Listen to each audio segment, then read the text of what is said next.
Mesdames, Messieurs, bonsoir et bienvenue à cette édition, le sommaire. La communauté musulmane célèbre l'Aïd el-Kébir ce mercredi 28 juin. À la veille, une équipe de ZAE-TV s'est rapprochée de quelques citoyens pour s'enquérir des préparatifs. Nous y reviendrons. Grand pas vers le retour à l'ordre constitutionnel au Tchad ce mardi. Le Conseil national de transition a adopté le projet de nouvelle constitution présenté par le gouvernement de Mahamat Déby Itno. La 5e édition des Trophées Sikafor démarre dans quelques jours. Les organisateurs de cette édition livrent les détails sur le match et la soirée de gala.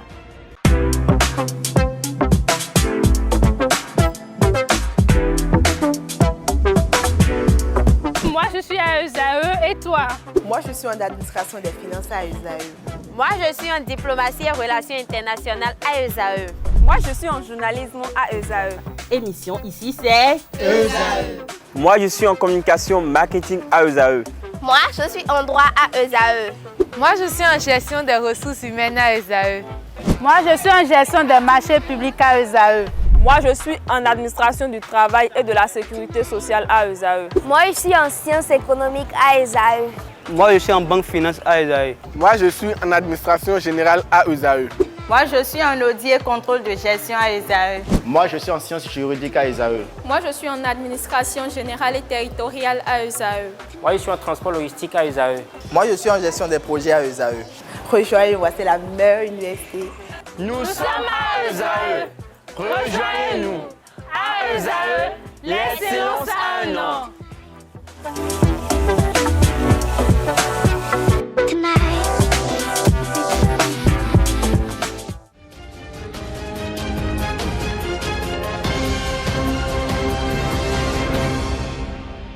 Bienvenue. Le conseil d'administration de la Banque ouest-africaine de développement BOAD a approuvé lundi 26 juin le financement partiel du projet de développement des infrastructures agricoles et désenclavement de la basse et moyenne vallée de l'Ouémé au Bénin. Il s'agit d'un prêt de 28 milliards de francs CFA. L'objectif du dit projet est de contribuer à l'amélioration des conditions de vie des populations cibles dans la vallée de l'Ouémé.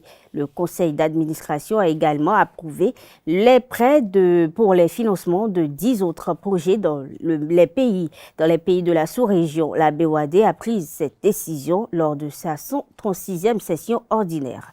Dans quelques heures, les fidèles musulmans célébreront la fête de la Tabaski.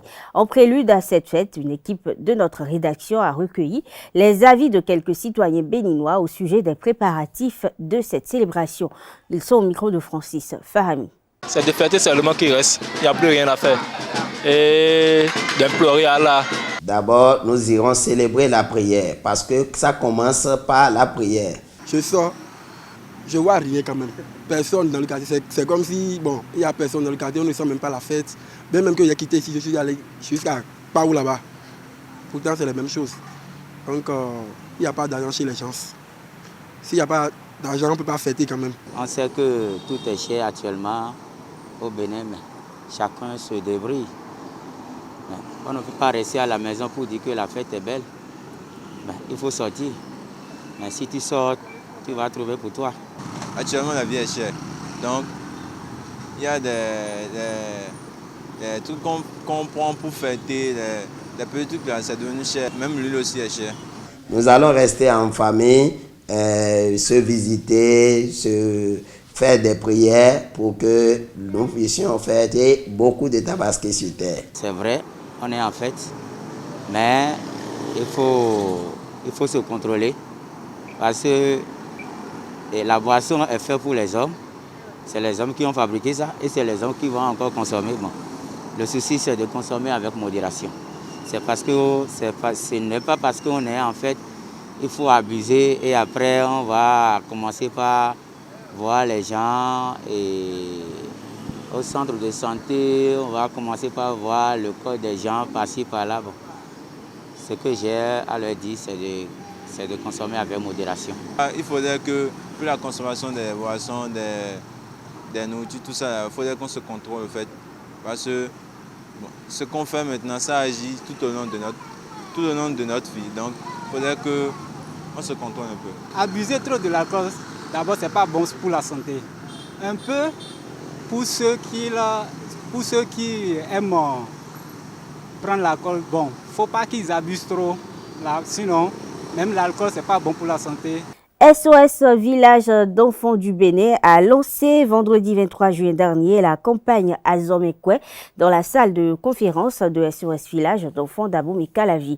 En 4 mois, cette campagne doit mobiliser 50 millions de francs CFA nécessaires pour la scolarisation des pensionnaires de SOS Village d'enfants au Bénin. Carles Kitome a participé à la conférence de lancement. Suivez son compte rendu. Le lancement d'une campagne qu'on appelait Azomekwe pour collecter des ressources financières pour payer les frais de scolarité des 4 903 enfants qui sont à notre charge. SOS Village d'enfants du Bénin sollicite le soutien des médias pour mobiliser les fonds nécessaires pour la scolarisation de ces pensionnaires. 100 millions, ce n'est pas ce qui peut manquer aux Béninois, aux 13 millions de Béninois que nous sommes, c'est vrai. Mais comment est-ce qu'ils doivent avoir l'information et par quel canal ils doivent avoir l'information? C'est ce pourquoi j'invite vivement les hommes des médias qui sont ici, les télévisions, la presse écrite, les réseaux sociaux qui sont tous avec moi, pour ne pas hésiter à poser toutes sortes de questions au directeur national, d'ailleurs qui est toujours disponible, et comment faire pour l'aider. Il a donné tout à l'heure il a dit que c'est possible de faire collecter les sous par MTN, par Move, par Celtis. Les 50 millions de francs CFA recherchés vont compléter l'apport des bailleurs afin que tous les pensionnaires de SOS Village d'enfants puissent étudier au cours de l'année académique 2023-2024. Chaque année, ce n'est pas moins de 100 millions de francs CFA que nous devons payer pour la scolarité de tous les enfants. Ce n'est pas facile.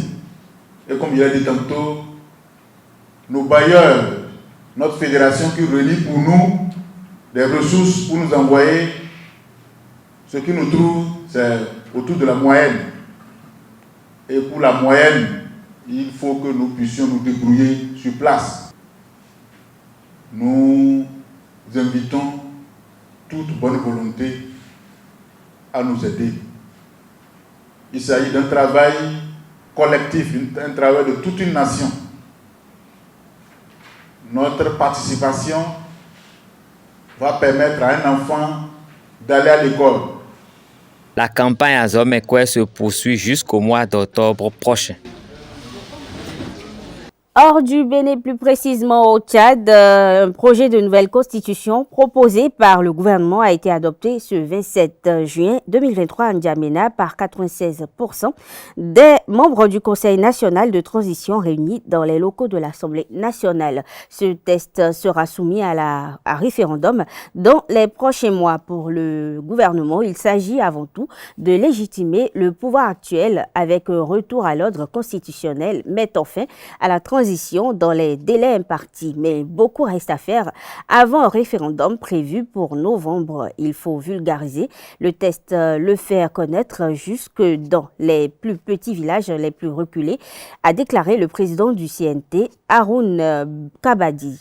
Le groupe paramilitaire Wagner a touché près de milliards d'euros de l'État russe sur l'année écoulée. C'est ce qu'il faut retenir de la déclaration faite ce mardi 27 juin par le président russe Vladimir Poutine, 3 jours après une rébellion armée avortée. C'était lors d'une réunion avec ses responsables militaires diffusée à la télévision russe. Il a par la même occasion remercié les militaires de son pays. Sport dans cette édition, la 5e édition des trophées Sikafor Football aura lieu du 30 juin au 1er juillet 2023. Cet événement de distinction majeure va réunir les grands noms de football béninois national et international. Après avoir dévoilé la liste des nominés jeudi dernier, Ibrahim Gafarou et Lario Sonkwevi, respectivement promoteurs des trophées Sikafor et président du comité d'organisation de la 5e édition, ont donné des détails sur le match de gala et la soirée de gala de cette édition. Ils sont au micro de Anaël Dou.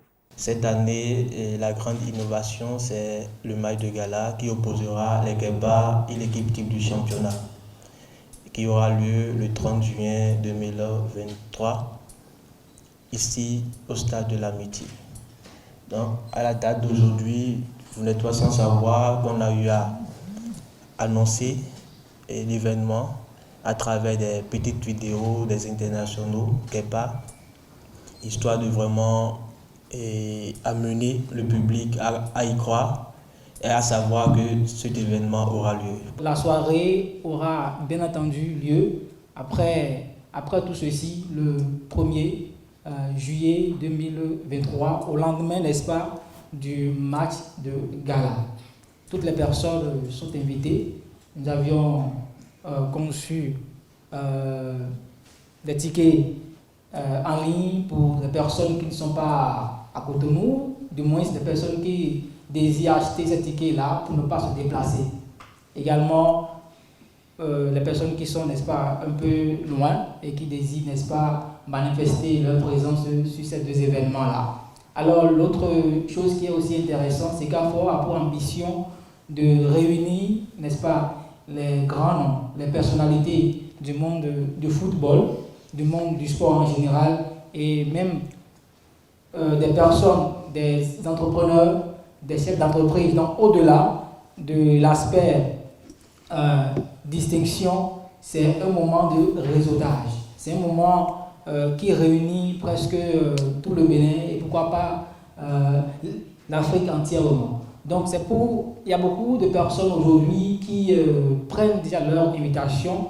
Vous pouvez le constater déjà sur nos plateformes. Et je voudrais, si vous le permettez, ici remercier tous les journalistes, toute la presse web qui soutient l'événement-là. Nous voyons beaucoup de personnes qui relaient les informations, qui partagent délibérément sans rien attendre en retour. C'est le lieu pour nous, n'est-ce pas, de vous remercier et pour vous dire que vraiment nous sommes contents. Ça prouve que le Bénin, comme certaines personnes le pensent, n'est pas divisé, mais nous pouvons également soutenir dans nos activités. Coton Football Club a conservé son titre au terme de sa deuxième saison dans le championnat professionnel du Bénin. Une performance certes historique qui laisse cependant Victor Zouka, entraîneur des cotonniers, un peu déçu. Le technicien français exprime ses regrets. Un peu déçu par la Champions League, mais quand tu regardes ce que l'ASEC Mimosa a fait d'être en demi-finale de la CAF, bah, tu te dis que tu es tombé quand même sur un adversaire qui était de qualité. Après, l'équipe a su réagir parce qu'on a eu un très mauvais début de championnat. Et je pense que là, l'équipe a su se remobiliser et repartir de l'avant et montrer que ce qui nous arrivait, c'était qu'un simple accident. Et qu'on était déjà depuis plus de 2 mois et demi dans ce championnat, même plus. Et donc, il fallait absolument réagir et je pense que tout le monde a été présent. La troisième, fier de mes joueurs, de mon staff, je remercie tout le monde parce que autour, et quand on voit les supportrices qui nous suivent pratiquement dans tous les déplacements, ils sont à la maison naturellement. Et je pense que si on arrive à drainer autant de monde sur les matchs à l'extérieur, je pense que quand on jouera à la maison, il y aura sûrement aussi plus de monde pour nous encourager et nous faire gagner des matchs. Un titre, c'est toujours beau. Bon, vous savez, l'année dernière, c'était une équipe qui a été faite comme ça en 3 semaines, 1 mois.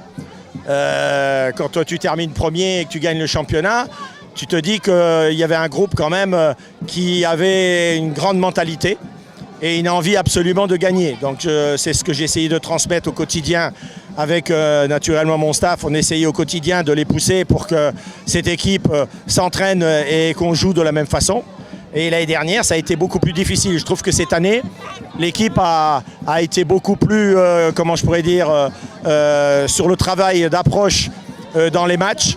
On a eu beaucoup plus de possession de balle. On a été beaucoup plus dominateur. On a conservé des résultats où on était bousculé. On avait vraiment une équipe qui faisait un bloc, avec naturellement un gardien qui, cette année, nous a fait une grande saison. Mais pour faire une grande saison, naturellement, il faut qu'autour de lui, il y ait d'autres joueurs.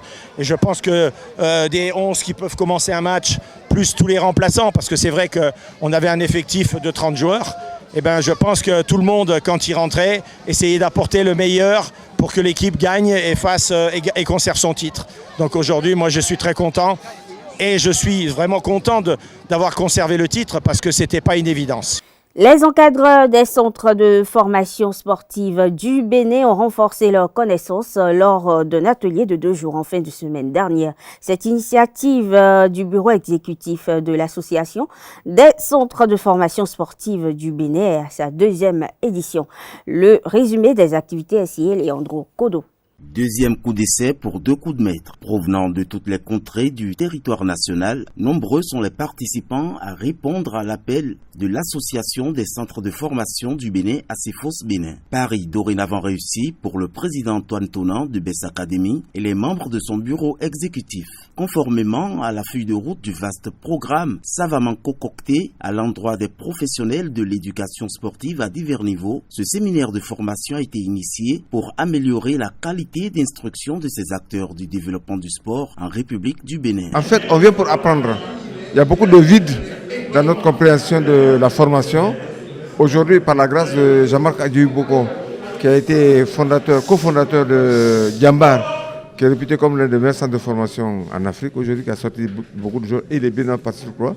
On a la chance aujourd'hui qu'ils soient ici pour nous dire quel cheminement il faut prendre pour arriver à copier, ne serait-ce que copier Djambar, pour arriver à un très bon niveau. Faisant ainsi suite à une série de sessions, dont la première ayant eu lieu les 3 et 4 février 2023 à la salle de conférence du stade général Mathieu Kérékou. Après les formalités d'ouverture, Okri Nonvignon, directeur des sports et de la formation sportive au ministère des Sports, a animé ce vendredi matin un atelier sur les thèmes gestion administrative d'un centre de formation sportive et rapport centre de formation et ministère des Sports. Par la suite, le docteur Dieudonné Fambo, médecin sportif, a présenté aux participants un exposé sur la prise en charge sanitaire des joueurs. La deuxième et dernière étape de la formation s'est déroulée au lendemain du démarrage des activités. Ce fut au tour du conseil technique au ministère des Sports, ancien capitaine des ex-Écureuils et du Racing Club de Lens en France, d'outiller les représentants des centres de formation sur la planification des activités académiques et sportives dans un centre de formation sportive. Membre fondateur de la célébrissime institution dénommée Djambars, pionnière et révélatrice des talents de la révolution du football actuel au Sénégal, Jean-Marc Adjoui-Boko s'est basé sur l'expérience engrangée pendant 2 décennies avec ce centre sport-études dont les résultats ne sont plus à démontrer sur l'échiquier mondial pour clôturer ce séminaire de formation. Son second exposé s'est orienté sur la catégorisation et le surclassement des joueurs. J'ai insisté tout particulièrement sur l'éducation, sur l'instruction, l'importance de cette partie académique de la formation de nos jeunes et sur un élément qui, à mon sens, est capital, c'est la lutte contre la fraude sur l'âge. Il me semble important que les éducateurs prennent conscience que c'est un fléau pour notre pays et pour le développement de notre football et du football africain. À l'issue de cette deuxième édition des journées des centres de formation et clubs amateurs de football, le bureau exécutif de l'ACFOS Bénin a décerné aux participants des attestations certifiées du sceau du ministère des Sports. Ouverts à tous, d'autres modules de formation axés sur différents thèmes sont en perspective. ESAE rebelote à la phase zonale des Jeux universitaires du Bénin 2023. Les équipes de football de Bedjoumédé et de l'ANES de Parakou se sont qualifiées cet après-midi à la finale de leurs zones respectives. Si ESAE Parakou s'est disposé de la FAST de Natitengu 2-1, ESAE Bedjoumédé a dominé Egypt Africa au tir au but 6-5. La Super League Pro a connu son épilogue pour le compte de la saison footballistique 2022-2023 le dimanche dernier à Ouida. Au terme de cette saison, Colomba Roussou fait le bilan de la saison dans l'élément à suivre. Super League professionnelle du 5 février 2023, la saison footballistique 2022-2023 a connu son épilogue ce dimanche 25 juin avec le 2e sacre consécutif de Coton Football Club. 192 matchs ont été joués en 24 journées pour un total de 342 buts marqués avec un ratio de 1,78 par confrontation. Au terme terme de cette édition, l'équipe vice-championne Loto Popo Football Club est détentrice de la meilleure attaque avec 32 buts inscrits. 3 équipes possèdent la meilleure défense avec 13 buts encaissés. Il s'agit de Coton.